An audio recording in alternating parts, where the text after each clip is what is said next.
Well, another great calm day down in Arua City, and you're welcome to Grand Stories, Westnile. Today we're at Le Confidential, that's in the heart of Arua City, to share, as usual, the stories that tackle and touch on our own Westnile. And on the session tonight, we have the incredible, I would call her the incredible, I would call her a mystery, a legend at the same time, and one of the best that Westnile has produced, Jackie Chandiru.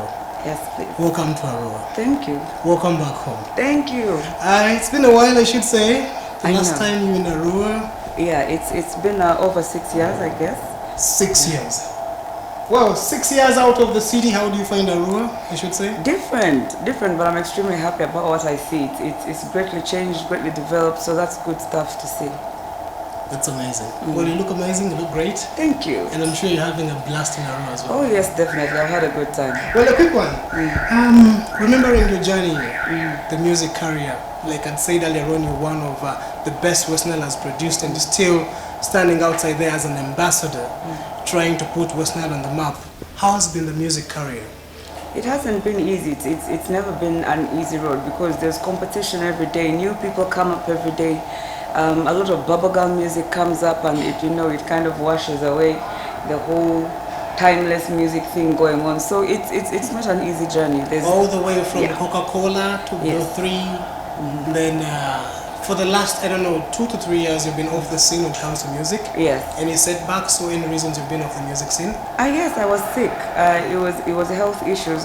Well, I started singing again last year, but I was based in by then I was based in Nairobi. Yeah. Karibu. Asante. Nairobi ilikuwaje? Poa sana. Asante kabisa. Yeah. Well, and like I've said, you've been sick for some good time. That's 3 to 4 years. Yes. How has been the journey as well? Treatment and everything? Of course, it wasn't easy. I kept relapsing. Okay, addiction, basically. Yes. I kept relapsing. I was in and out of rehab. And it was a big setback to my career, to my life, to every single thing that I was doing. But thank God that I'm alive. That's amazing. And well, on adding to that, I've seen you've been in Arua lately, and you've been visiting a number of schools. Yes. For a reason that I think you could better put it out for the person out there to understand why Jackie, who has been out of Arua for the last 6 years, is back and is moving school to school. That was basically, we were talking to the kids and trying to change their mindset. I was representing Westnile Youth Forum, and we were basically trying to talk to them to change their mindset, to push them away from this whole wave of indiscipline and violence, plus strikes that have been going on rampantly. So the main target was just to get them off that, for them to think different, to think positive, and also for those who are going through so many difficulties, to let them know that they can, to move from the I cannot do it attitude to the I can do it. I applaud you for that great work you're doing. Thank you. Matter of fact, that Westnile has been standing out in the tabloids, in the newspapers, all over the news about all the strikes that have been happening, and we see an icon like Jackie Chandiru come back to the region and sit down with the students. I saw a few clips, and it's really amazing. The children appreciate. The girls don't want you to leave already. And I'm sure if you did this more often, back to back, Westnile would really be changed for some good reasons. So back in time, music has been really amazing. And how have you managed to keep the tide? How have you managed to be on top? No matter what you've told me about the sickness and the bubblegum music coming in, new artists coming in every other single day. How do you find it? It's not easy, but first and foremost, I think it's God.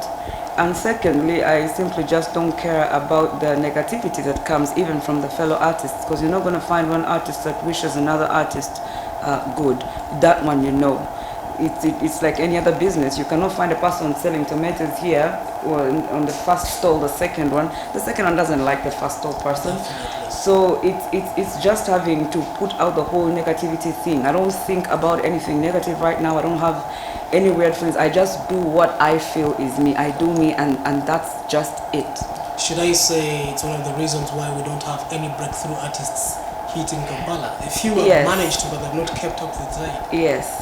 That is one of the biggest reasons. I don't know what they can call it. I can call it in Lugara, but in Luganda it's fitina. Fitina. Yeah. That's You why we just- don't have Westnile artists break through to hit Kampala. Yeah. Well, you've listened to quite of, I think, Westnile music here and there. Who are those promising talent that you see in the region that if they really kept up and maybe they managed up with their discipline, would really hit the airwaves very hard and maybe perfectly do it the way you've done it for quite some good time? Personally, I like Monopoly. You know, I like his vibe. I like his energy. So he has the potential to cross over. And you know, if he keeps doing what he's doing, and if hopefully, you know, he's definitely going to get into so many challenges. So many things are going to keep coming in and may confuse him. If he can just stay away from that and just maintain focus, I think he's a great artist. Besides Monopoly, what could be the best advice you're giving to any artist out there who is willing to join the music, for example, the students out there that you've been seeing, who is willing to join an industry, how they're going to manage keeping up just like you've done all these years? If you have the passion to do something, if you want to do something, you just go for it. It doesn't matter. Nothing good is going to come easy. So you don't think that you're going to just open your mouth, sing, and you're going to go straight to number one. No. Well, being a daughter of the soil, down from Maracha, where the roots tend to, drag you back to, what is that you're proud about West Nile? It could be music, it could be anything, but something you look at and you own it personally. When you're walking outside there, you're proud to say, I'm from West Nile because this, and this. One, I'm proud to say that I'm from West Nile because of me. I call myself the Queen of the Nile for one reason. The Nile goes through, it covers the whole of West Nile. That's one. And two, the fact that I was able to move from that shadow of that is West Nile, that dark cloud. Everybody just had this negative thing about West Nile, and go out there and be able to stand on the same stage with different people, to be able to sit in different conference rooms, to be able to meet dignitaries, that just makes me proud that it's not just about whatever negativity it is that people have about West Nile region, but there is something positive that can come out of it. Wow, it's amazing. That's really amazing. We're looking at a few trivia questions to see, maybe test your IQ here and there. Well, what's that? That's what that you own, that your friends use more than you do actually. The thing that I own that my friends use more than I do. Yes. Let me see. Nothing, because I barely have friends, actually. Do you want an answer for that? It could be your friends, your family, your relatives. Some that I use. You own, but they use it more than you do. I'm not saying that. Well, I honestly speaking, people don't usually use my stuff. okay. That is one. I'm a very private person. I rarely allow people to visit me, by the way, for purposes of privacy.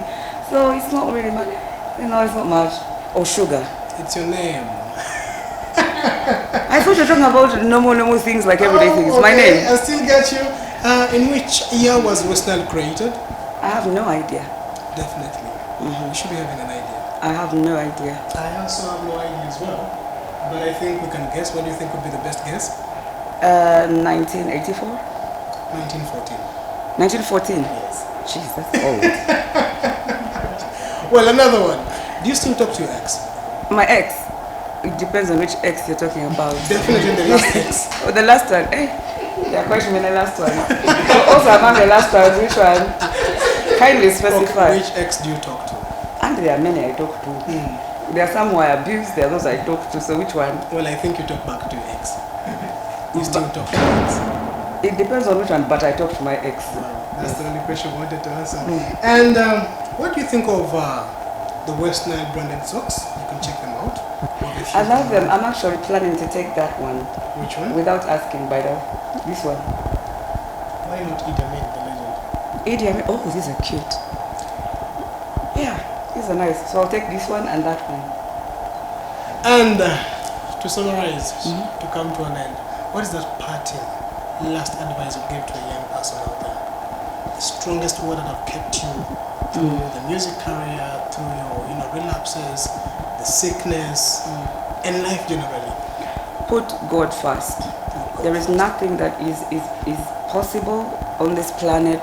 There is no storm that you're going to overcome. There's no turbulence that you're going to be able to go through if you do not have God. That one is non-negotiable, and the moment you put him first, it doesn't matter what it is that you're doing, whether it is something you're extremely good at doing, whether for me before I step on stage, I have to pray. It doesn't matter what it is, put God first, and you'll get to wherever it is that you want to. Well, you always watching, remember, Grand Stories and the beautiful Nile Jackie